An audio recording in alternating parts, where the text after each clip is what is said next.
Welcome today, friends, to the Nameless Preacher. This is the channel on YouTube where I read the Bible.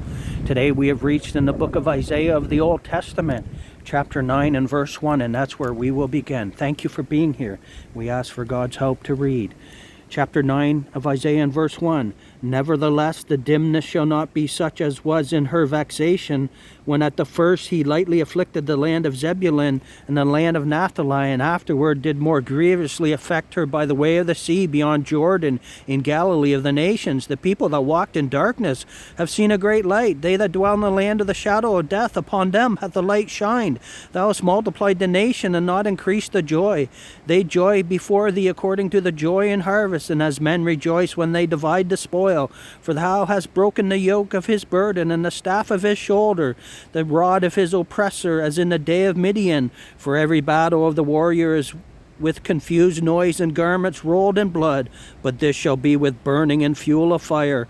For unto us a child is born, unto us a son is given, and the government shall be upon his shoulder, and his name shall be called Wonderful, Counselor, the Mighty God, the Everlasting Father, the Prince of Peace. Of the increase of his government and peace there shall be no end, upon the throne of David and upon his kingdom, to order it and to establish it with judgment and with justice from henceforth even forever. The zeal of the Lord of hosts will perform this. The Lord sent a word into Jacob, and it hath lighted upon Israel. And all the people shall know, even Ephraim and the inhabitant of Samaria, that say in the pride and stoutness of heart, the bricks are fallen down, but we will build with hewn stones. The sycamores are cut down, but we will change them into cedars.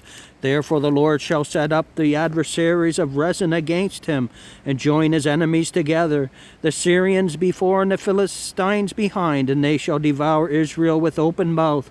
For all this his anger is not turned away, but his hand is stretched out still. For the people turneth not unto him that smiteth them, neither do they seek the Lord of hosts.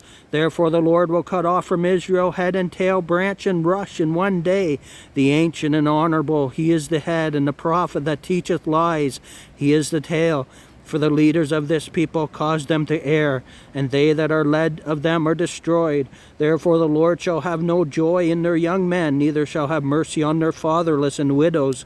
For every one is an hypocrite and an evildoer, and every mouth speaketh folly. For all this his anger is not turned away, but his hand is stretched out still. For wickedness burneth as the fire. It shall devour the briars and thorns, and shall kindle in the thickets of the forest, and they shall mount up like the lifting of smoke. Through the wrath of the Lord of hosts is the land darkened, and the people shall be as the fuel of the fire. No man shall spare his brother, and he shall snatch on the right hand and be hungry, and he shall eat on the left hand, and they shall not be satisfied.